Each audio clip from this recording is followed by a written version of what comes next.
Meus amados, nós estamos falando sobre o livro de Atos.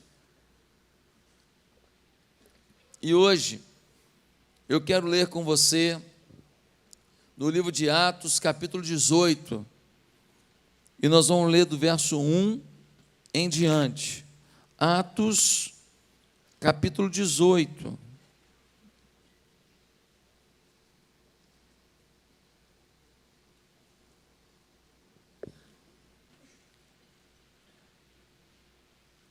Nós vamos ler do 1 em diante.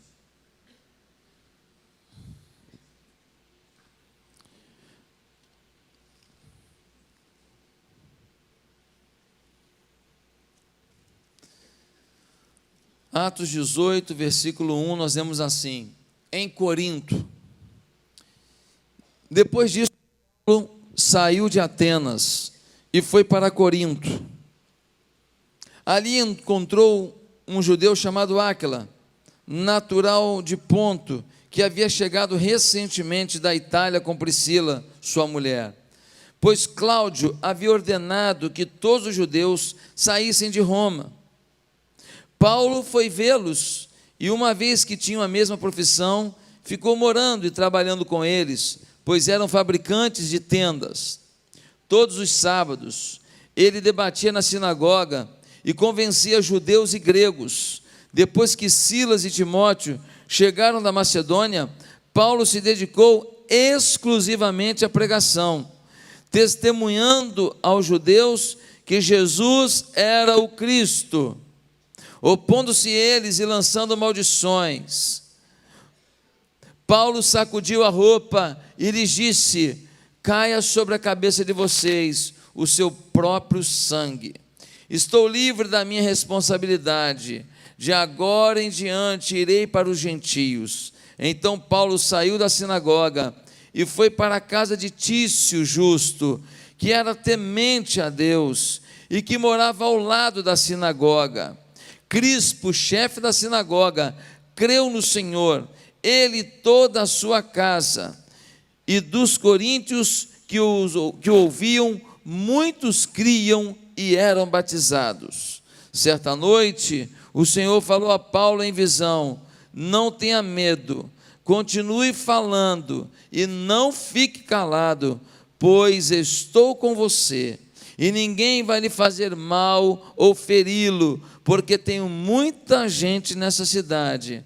Assim, Paulo ficou ali durante 1 ano e meio, ensinando-lhes a palavra de Deus.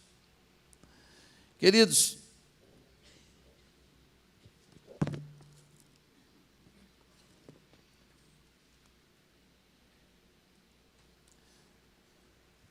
Paulo está agora na cidade de Corinto, e é muito importante que a gente entenda qual é o contexto dessa cidade. Corinto era uma importante cidade, um grande centro comercial, por estar pouco mais de 2 quilômetros do estreito Istmo, que unia o norte ao sul da Grécia. Essa cidade foi construída por Júlio César em 46 a.C., 100 anos após a sua destruição pelos romanos, em função de uma tentativa de rebelião contra os romanos. A sua marca, e até hoje está lá, é uma acrópole, a Acrocorinto. É uma montanha de 600 metros, que no topo dela havia um templo à deusa Afrodite, deusa da beleza e do amor. Neste templo de Afrodite existiam centenas e centenas de prostitutas cultuais. Os homens chegavam àquela cidade,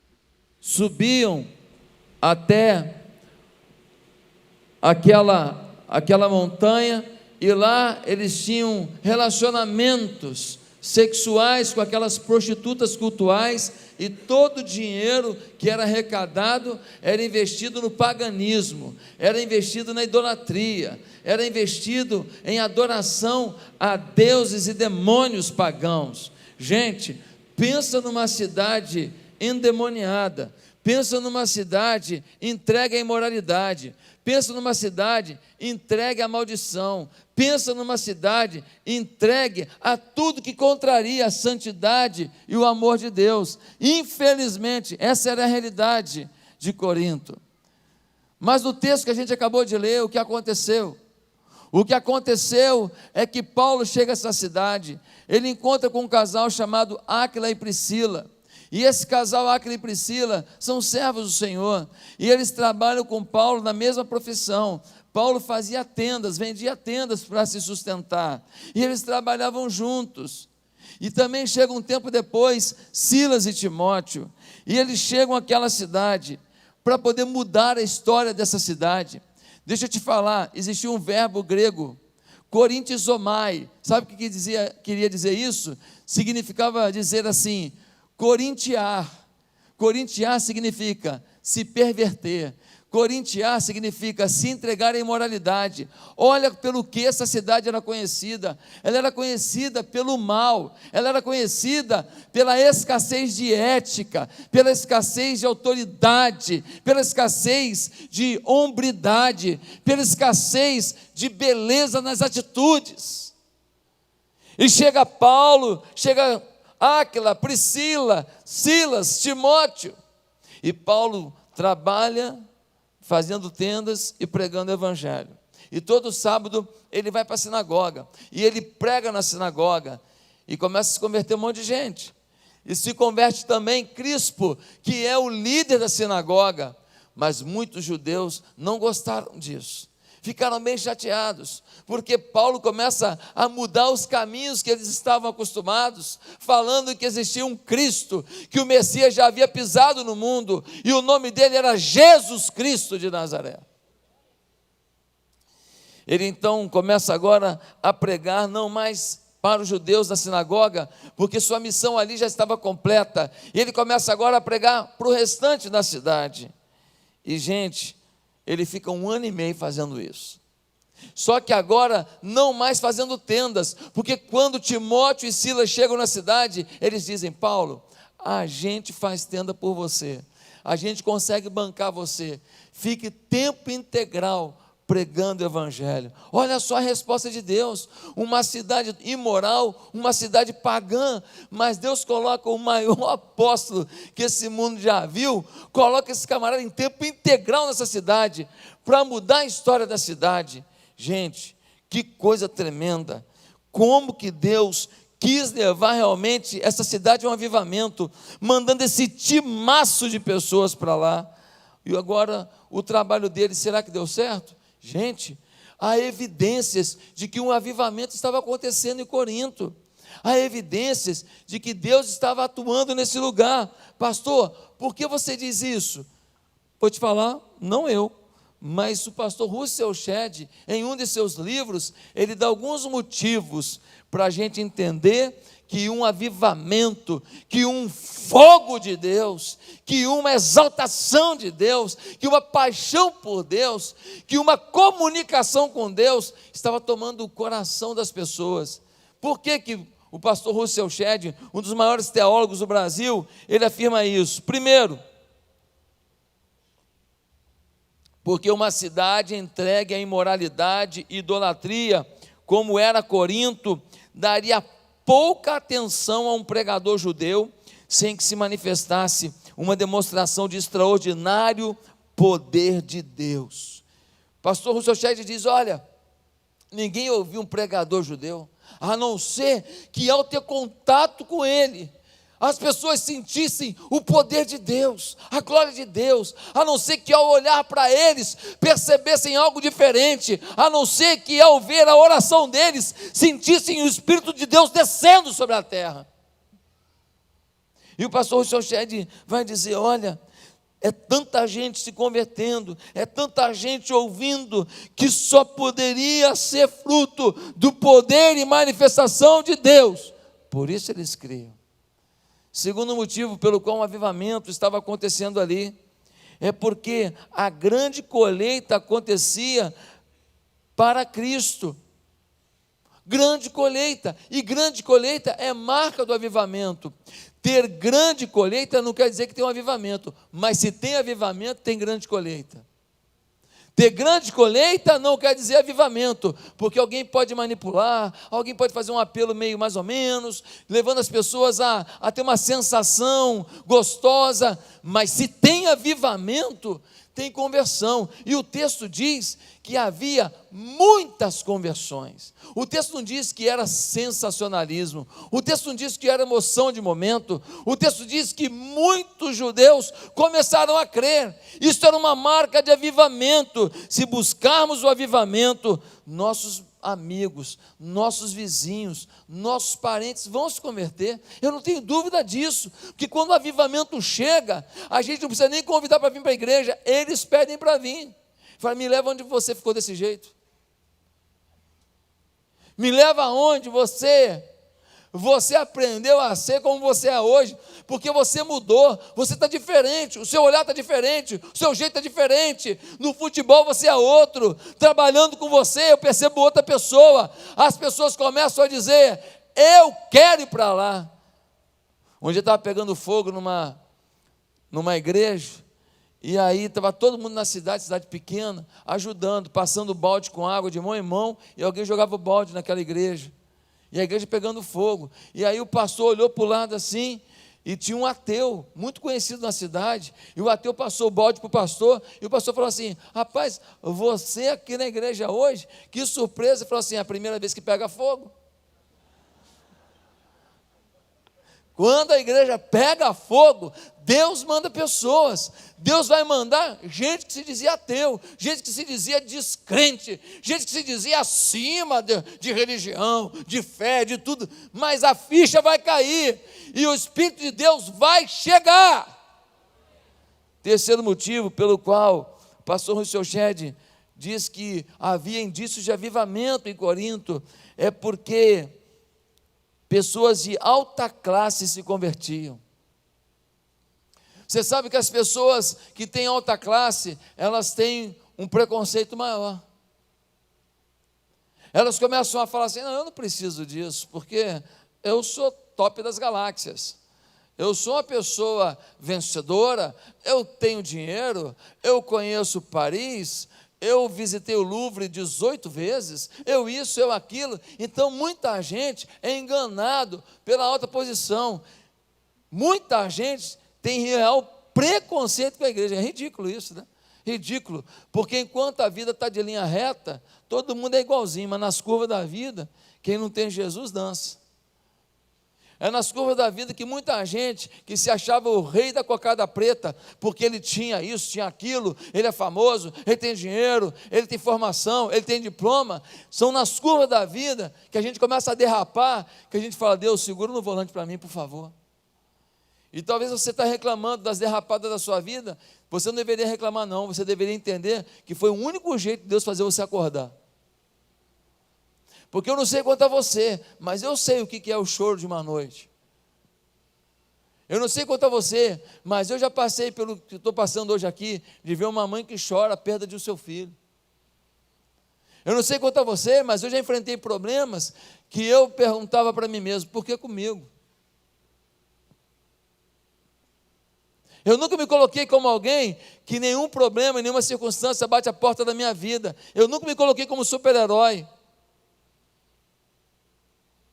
Agora, se você quer fingir que você está acima do bem e do mal, porque não bateu na sua porta um dia difícil, fique tranquilo, o dia vai chegar.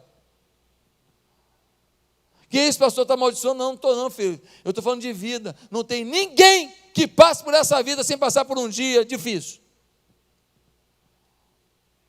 É a maior tolice do mundo achar que você vai acordar e já vai ter festa no McDonald's. E no dia seguinte, quando tudo estiver ruim para todo mundo, você vai estar na Disney.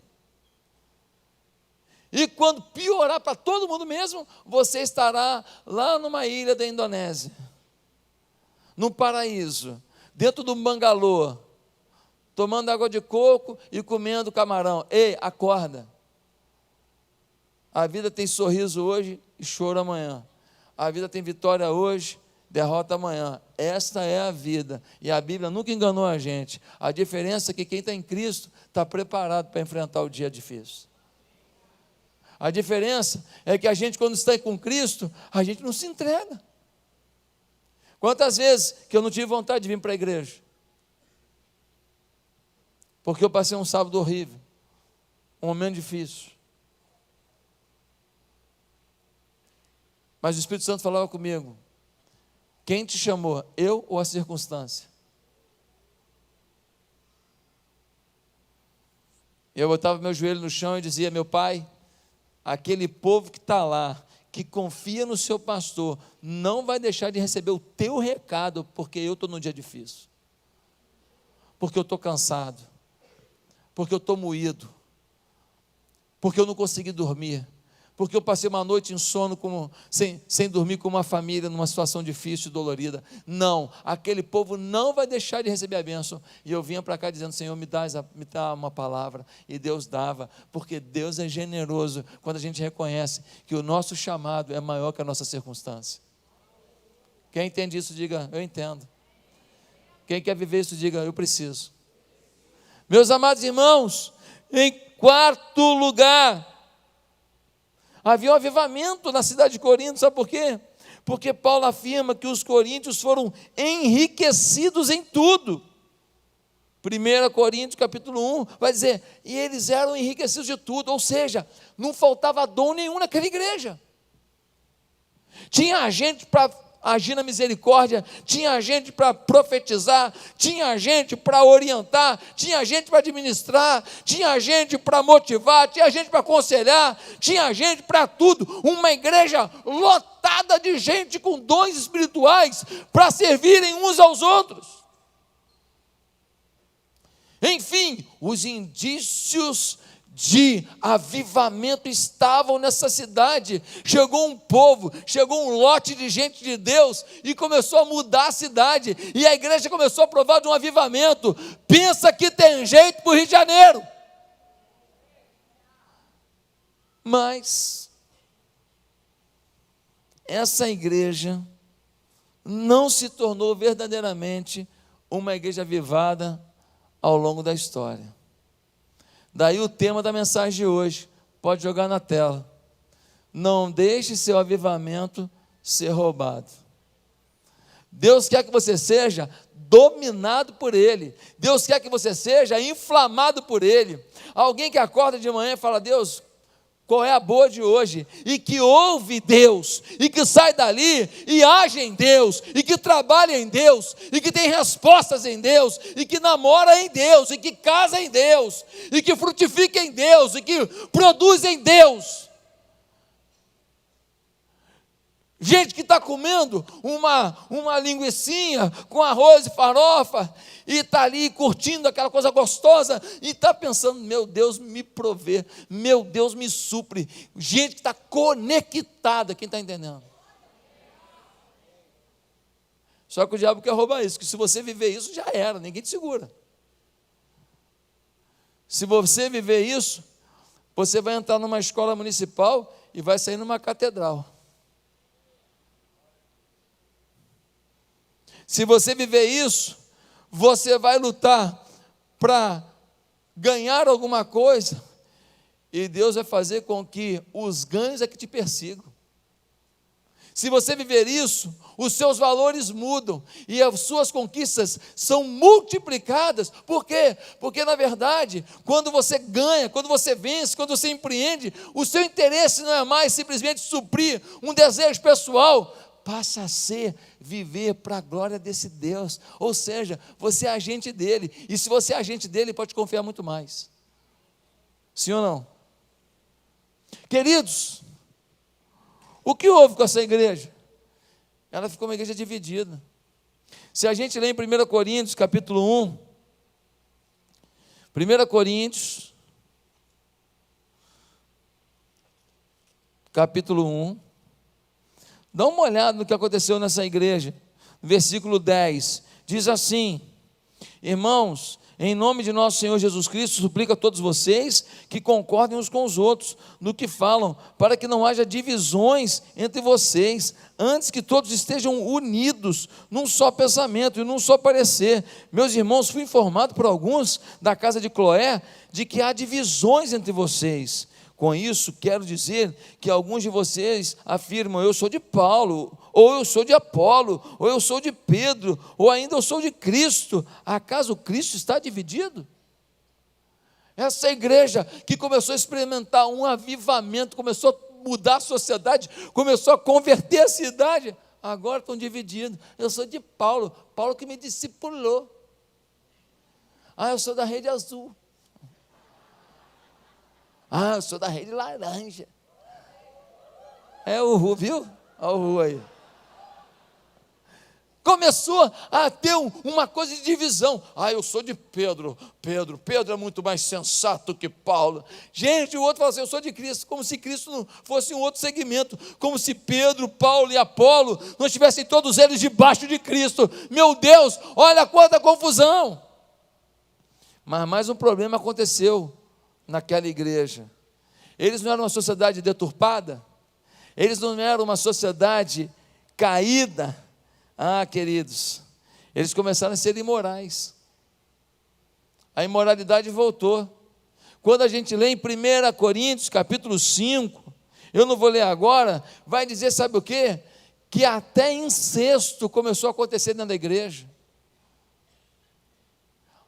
A esposa do pai se relacionando com o filho, coisas incríveis começaram a acontecer, e todo mundo fazendo vista grossa, e o pecado entrando na igreja. Meus amados, essa igreja começou a se dividir, e começou a ser imoral. Pastor, por quê? A resposta é a seguinte, querido: sem lenha, a chama apaga. O avivamento de hoje não garante o teu avivamento de amanhã. Pastor, eu fui num congresso, pastor, eu estava aqui no overflow, pastor, eu estava aqui num culto, e eu senti o toque de Deus, e eu me animei, e eu glorifiquei a Deus, e eu senti Deus, e eu estava empolgado com Deus.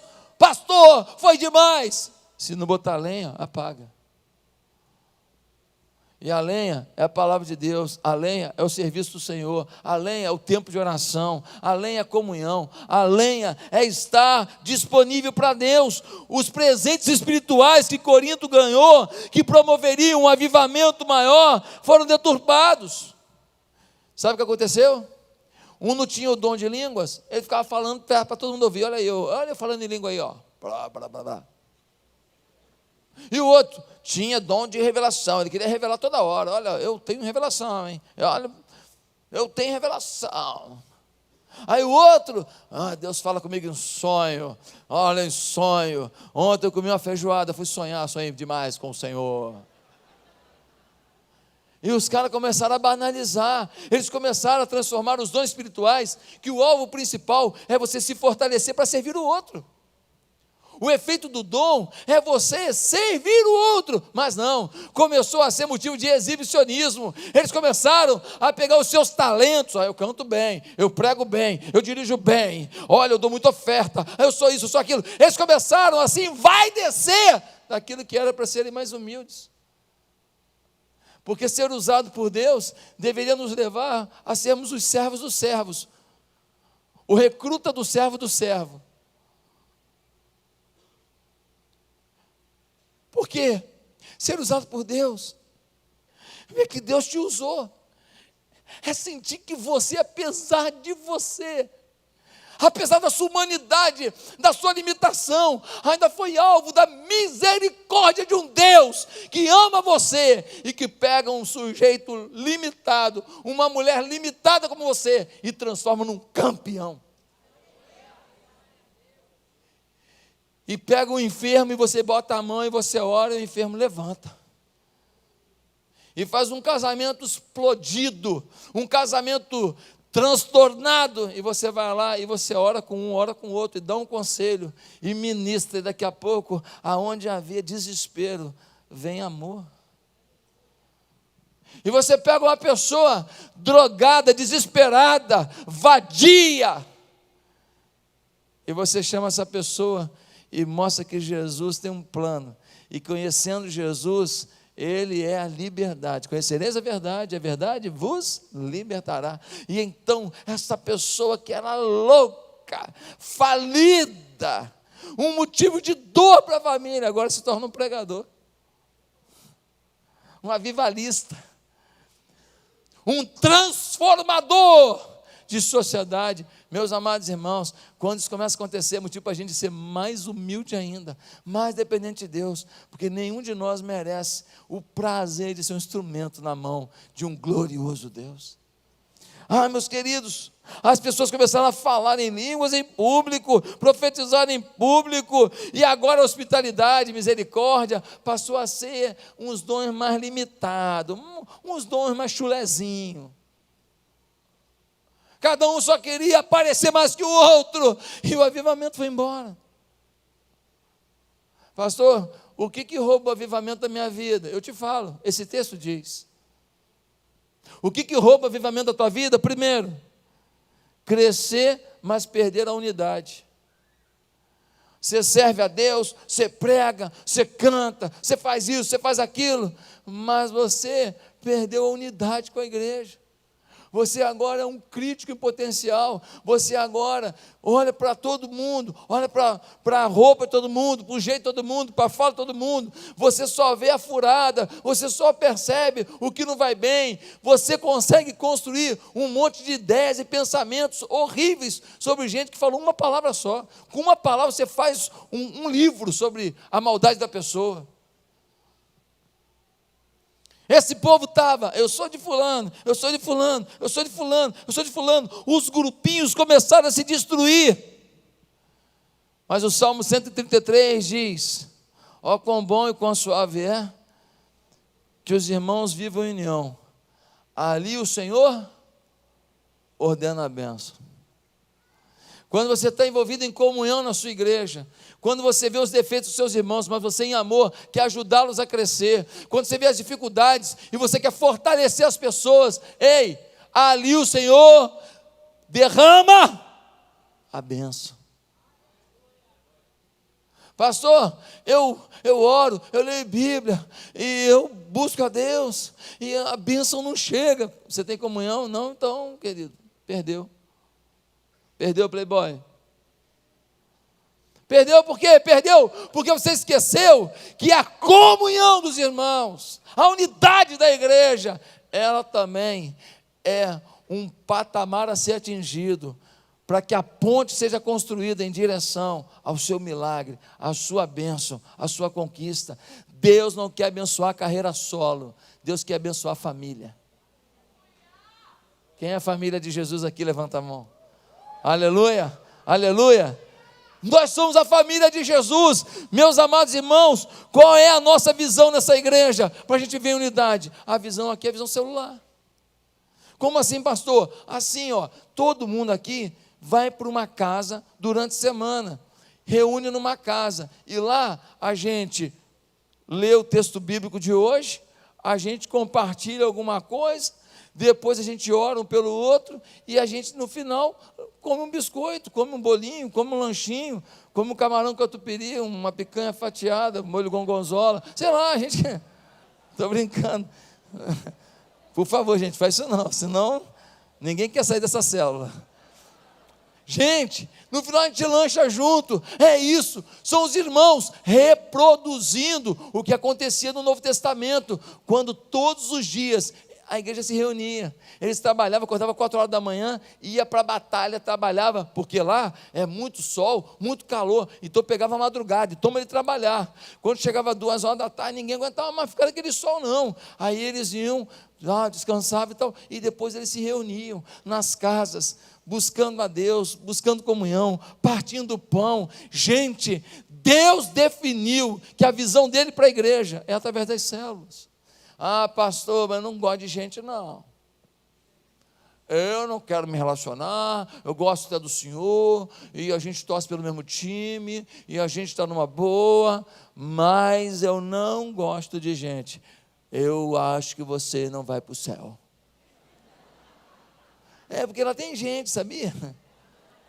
Tem gente remida, lavada no sangue de Jesus. Você foi remido, lavado no sangue de Jesus? Então agora você é meu irmão em Cristo. Você quer me evitar? Você evita a sua família aqui, você está dizendo que você não quer conviver com essa família lá. Nós somos uma família. Pastor, mas eu sou esquisito demais. Eu sei, irmão, eu sei que você é, pô. Eu sei, você foi campeão mundial de esquisitice. Mas sabia de uma coisa? Eu também tenho as minhas esquisitices, e todo mundo aqui tem. E cada um aqui tem um jeito assim peculiar, mas assim, quando a gente se une, a gente é um só em Cristo Jesus. E aquilo que a gente tem de diferença fica menor diante do que a gente tem de unidade, que é o amor por Cristo, que é a gratidão por Cristo, que é o reconhecimento de que Ele nos ama e que Ele quer o melhor para a gente. Quem está entendendo, amém? Meus amados irmãos, nós queremos que você esteja em célula. Se você não está em célula, pelo amor de Deus, no final do culto você vai ali fora e fala, onde é que tem aqui um lugar para eu ver as células? Você vai lá no balcão e fala, eu quero ter uma célula perto da minha casa, um lugar que eu chego em casa, tomo um banho rapidinho, se eu quiser eu vou direto do trabalho para lá, não importa, eu quero ter comunhão com os irmãos, porque é nessa comunhão que o sermão de hoje ganha sentido.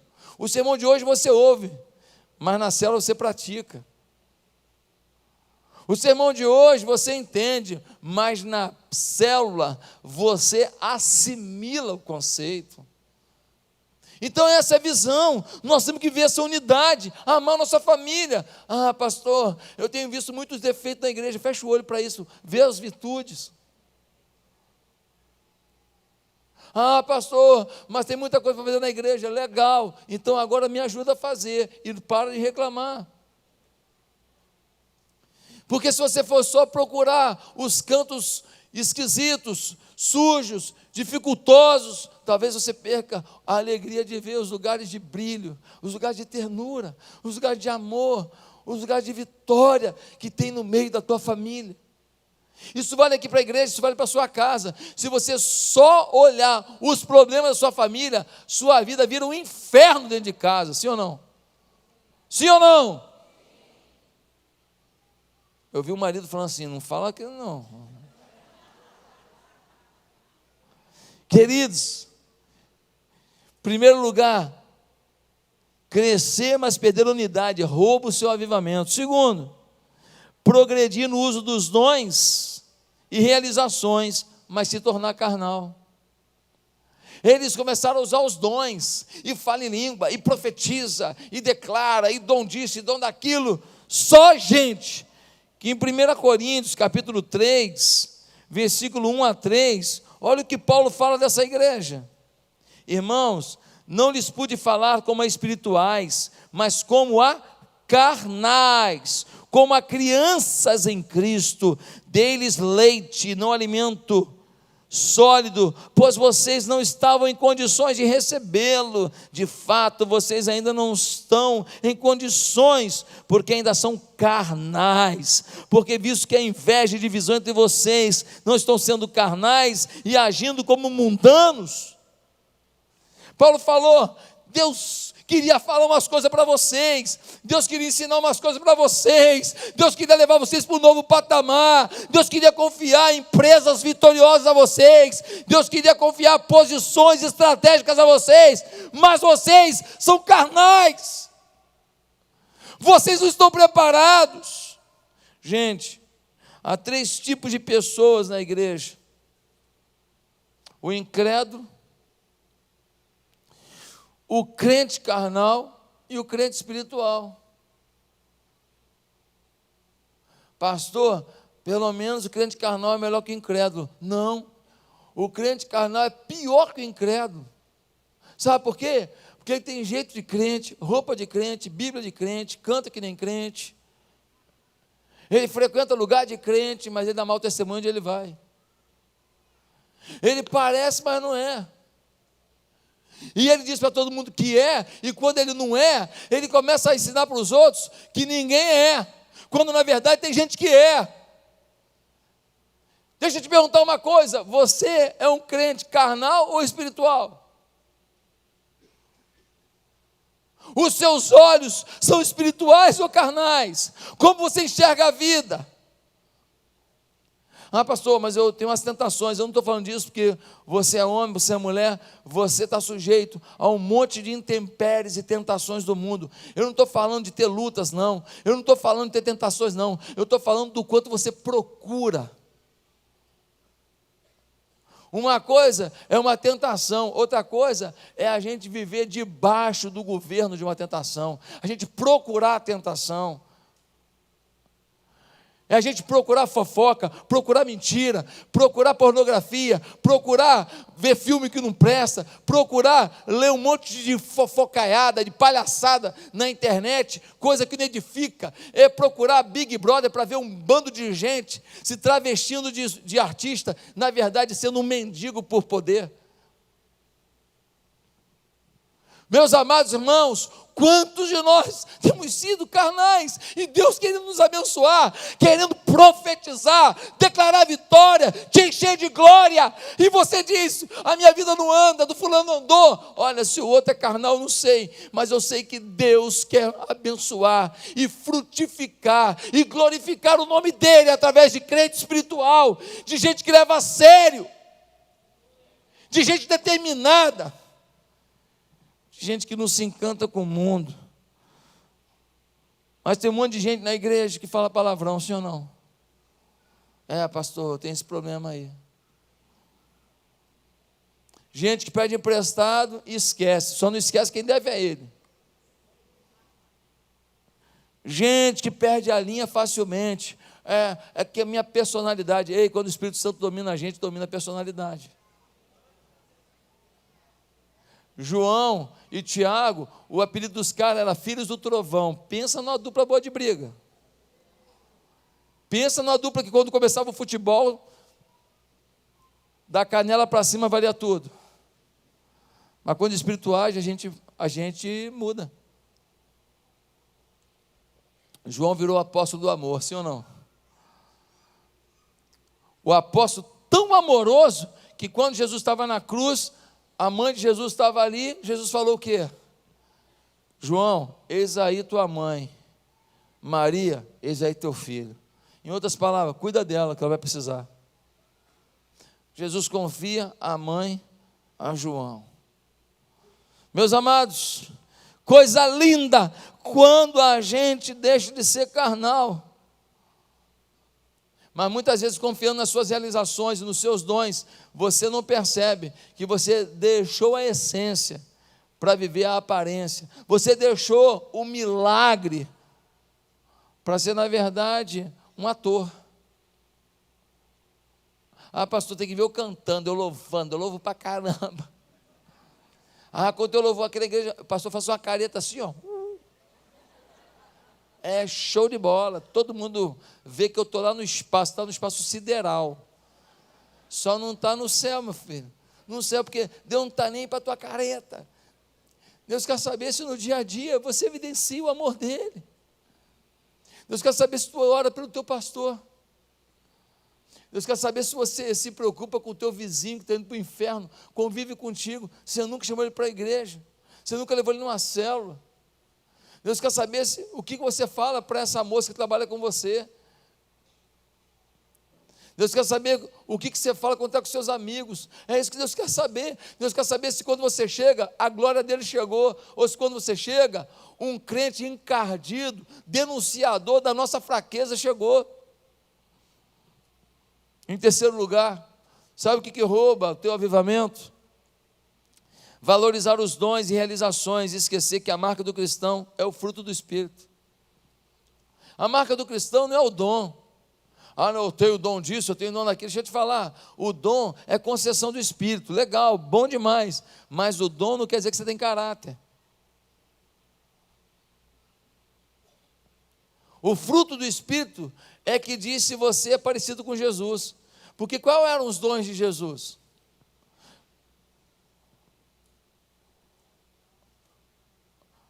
Será que a gente lembra dele pelos dons? Qual é a marca principal dele? A compaixão. Um dia ele multiplicou os pães, multiplicou. Por quê? Porque tinha uma multidão faminta. Diz o texto que Jesus teve compaixão deles. O milagre aconteceu depois da compaixão. Um dia ele se entregou numa cruz. Por quê? Porque ele amou aquele povo. E por compaixão, ele se entregou na cruz. Não se faz a obra de Deus sem lágrimas nos olhos. Não se faz a obra de Deus sem paixão.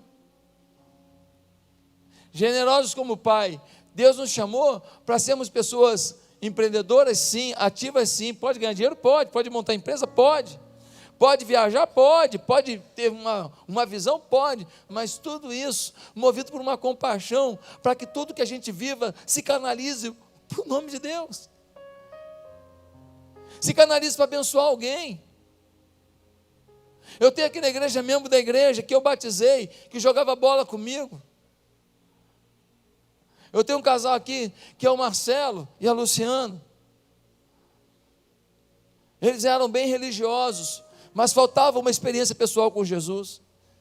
Eles frequentavam uma igreja, eram ativos ali, mas faltava. E eu jogava bola com ele. Ele era goleiro, meti muito gol nele, burdoada nele. Mas quando a gente sentava, eu falava que Jesus tinha um plano maior para a vida dele. Hoje, esse casal está aqui na igreja, é membro da igreja. Como é bom a gente jogar bola e trazer alguém para ser da nossa família. Como é bom ir para o salão e fazer a moça de lá vir para a nossa família de fé. Como é bom você chegar na sua vizinhança e aonde poderia ter tanto problema, de repente você virar a solução. Como é bom ser instrumento agregador. Como é bom ser instrumento de conquista. Como é bom pegar alguém e motivar e ver a pessoa sair das trevas para a luz, da sarjeta para o milagre. Como é bom! A vida é curta. E o que você tem preparado, para quem será? Eu fiz uma poupança. Eu tenho 10 imóveis. Eu tenho dinheiro fora do Brasil. Eu tenho dinheiro aqui. Eu fiz aquilo ali. Quanta coisa você se preparou para a aposentadoria. Parabéns. E se Jesus voltar hoje, o que você fez por Ele?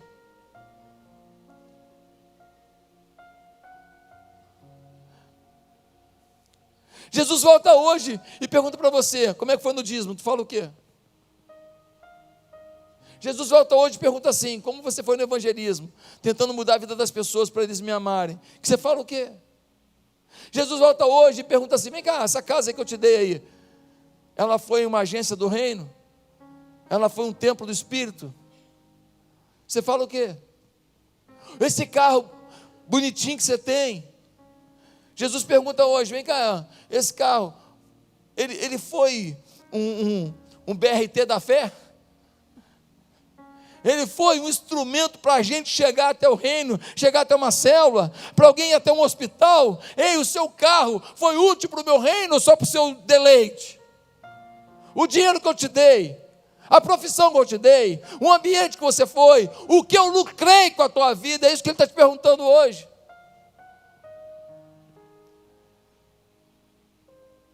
Meus queridos, em nome de Jesus, eu queria dizer que mais importante do que os dons que você tem é o fruto, é a paz, a alegria, a bondade, a benignidade. Por favor, pega a criancinha no corredor para mim, por favor, senão ela pode machucar. É a longanimidade, é o domínio próprio. Pastor, mas eu sempre fui pavio curto, eu sempre fui muito nervoso, eu sempre fui muito nervosa, sempre fui assim, sempre fui assado. Ei, se Jesus está em você, as pessoas querem ver Jesus em você, elas querem ver a mudança, porque isso vai mostrar que você é diferente. Mas em último lugar, sabe o que rouba da gente o nosso avivamento? Esquecer que não se vive de realizações, mas do desfrutar do poder do Espírito. O que define você não é o que você realiza, é o quanto o poder de Deus é visto em você. Olha o que vai dizer 1 Coríntios capítulo 4, versículo 20. Diz assim: pois o reino de Deus não consiste de palavras, mas de poder. Olha o que vai dizer 1 Coríntios 1, versículo 24, vai dizer assim: mas para os que foram chamados, tanto judeus como gregos, Cristo é o poder de Deus e a sabedoria de Deus. Olha, 1 Coríntios 2, versículo 4, onde nós lemos assim: minha mensagem e minha pregação não consistiram de palavras persuasivas, de sabedoria, mas consistiram de demonstração do poder do Espírito. 1 Coríntios 2, versículo 14, nós lemos assim: quem não tem o Espírito não aceita as coisas que vêm do Espírito, pois lhes são loucura, e não é capaz de entendê-las, porque elas não são discernidas espiritualmente. Mas quem é espiritual discerne todas as coisas, e ele mesmo por ninguém é discernido, pois quem conheceu a mente do Senhor para que possa instruí-lo? Nós, porém, temos a mente de Cristo. Irmão, você tem que ser tocha. Tocha. Está tudo escuro, chegou você, olha o tocha aí. A Bíblia diz assim: se você pegar uma lâmpada, botar embaixo da cama, ninguém vai ver, não vai iluminar nada, não serve. A Bíblia diz: olha, se você for sal e não der sabor, não serve para nada, joga fora. Agora tem um detalhe interessante: se a gente tiver muita visibilidade, luminosidade, mas a gente não tiver a espiritualidade, a gente vai mostrar muita coisa ruim. A gente precisa ir para o quarto quadrante. Muita luminosidade, visibilidade, as pessoas verem quem nós somos, mas nós temos que ter muita espiritualidade. E aí nesse gráfico cartesiano, nós estamos no último quadrante. Grande visibilidade com grande espiritualidade. Aí o mundo saberá que Jesus Cristo ressuscitou dentre os mortos, que vive está, que faz milagre, que transforma e que abençoa. Meus amados, será que você está fugindo de um avivamento? Será que você está deixando alguma coisa roubar de você um grande avivamento, uma vida exponencial em Deus? Será que tem um namoro que é o problema da sua vida? Será que você tem um amigo que esse camarada é legal, mas ele é um empecilho na sua caminhada? Será que você tem um hábito, um costume, um hobby, uma mania? Talvez a sua mania seja ver série do Netflix, e você vê todo dia um capítulo da sua série predileta, mas você não lê 10 minutos de Bíblia. O ano começou, janeiro, fevereiro, março, você não leu um livro da Bíblia até hoje. Pastor, eu li sim, o livro de Filemon, uma página. Valeu, arrebentou. O ano está passando, 3 meses, quem que você ganhou para Jesus? Não? Pastor, mas não é tão fácil assim. Não é tão fácil, se não fizer nada vai ficar mais difícil ainda. Mas se você falar, eu sou a luz de Deus, meu irmão, você vai começar a querer iluminar, e você vai começar a colocar azeite na tua lâmpada, e você vai começar a ganhar força, e você vai começar a ter experiências, e quando você começa a ter experiência com Deus, você não para mais. Libera a palavra profética sobre a tua vida hoje. Olha para você e fala, o que foi, é um novo tempo. Aonde eu errei, o sangue de Jesus é o Ajax da fé. Não tem Ajax? Removedor Ajax. O sangue de Jesus nos purifica de todo pecado. Limpo, limpo, limpo. é o sangue de Jesus. Ei, hoje é o dia de você se olhar como um conquistador de Deus. Basta você hoje dizer: Deus, eu vou levar a santidade a sério, eu vou ler Bíblia todo dia, eu vou orar, eu vou ter comunhão com meus irmãos, eu vou para a célula. Agora faz na minha vida o que o Senhor puder, porque sozinho não dá. E Deus sabe que não dá. Deus sabe que não dá. Mas hoje aqui, nós não vamos deixar o nosso avivamento ser roubado. Ei, gente, já imaginou se cada um de nós fosse um tocha mesmo? Uma lâmpada? Um trabalha lá na loja de carro, o outro trabalha numa loja de roupa do Barra Shopping, o outro é cabeleireiro, o outro é um empresário, e todo mundo chegando nas suas empresas, nos seus lugares de estudo, de trabalho. O outro faz faculdade, o outro faz um curso técnico, e a gente chega lá, e quando a gente chegasse lá, o nosso rosto brilhasse, e todo mundo olhasse para a gente e falasse: olha os tocha aí.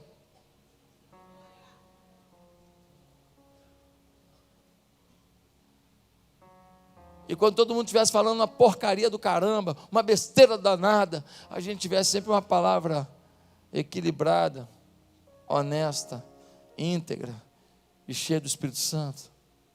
A gente muda a cidade. Um dia me levaram no Maracanã. O irmão aqui da igreja me levou dentro do campo. Era um jogo do Flamengo e Palmeiras. E aí o jogo não tinha começado. E nós fomos no vestiário do Flamengo, e fomos para cá, fomos para lá. Aquele vestiário perdeu muito de eu não estar ali jogando. E aí a gente foi andando, e aí ele falou assim: vamos no campo, agora vamos. Aí nós fomos para o campo. Meus irmãos, quando eu comecei a andar na beirada do campo assim, já estava chegando a torcida. De repente eu comecei a escutar assim: pastor, pastor, fala pastor. Falei: cara, entrei em campo. E aí um fez assim: pastor, tira uma foto aqui. Eu falei: tira a foto. O outro: tira a foto aqui. Cadê o Miguel? Está aí o Miguel? O Miguel estava comigo. E tira foto com um e tira foto com o outro. E eu comecei a falar assim: meu Deus, meu sonho era entrar aqui para jogar um futebol e meter um gol e todo mundo falar: golaço. Mas não. Naquele dia eu tive uma grande alegria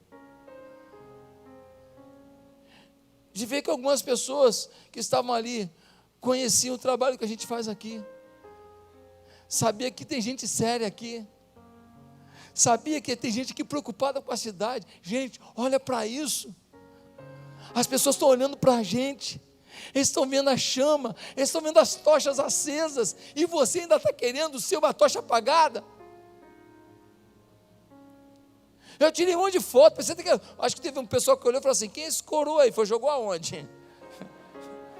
Joguei no Sirici Futebol Clube, uma rua lá de Marechal. Acho que negócio, pensou que eu era jogador, porque eu tirando foto. Gente, que coisa legal saber que as pessoas estão olhando para a gente, estão se inspirando. Ei, você é uma inspiração. Tem alguns de vocês que nem sabem o quanto vocês me inspiram, não sou eu que te inspiro. Eu olho às vezes alguns de vocês com esse colete verde trabalhando, com tanta dedicação, com tanto fervor. Eu vejo algumas pessoas com aquela camisa roxa do Ministério Kids, com tanta dedicação. Eu vejo alguns líderes de célula que cuidam das pessoas muito melhor que eu. Eu falo: caramba, eu tenho que melhorar. Que povo abençoado, que povo dedicado. Eu vejo o pessoal da segurança da igreja trabalhando com segurança, dando segurança para a gente, porque nós moramos no Rio de Janeiro, não tem jeito. E eu vejo eles dedicados ali, fica no posto do início até o fim. Então eu falo: caramba, que legal. Eles querem servir.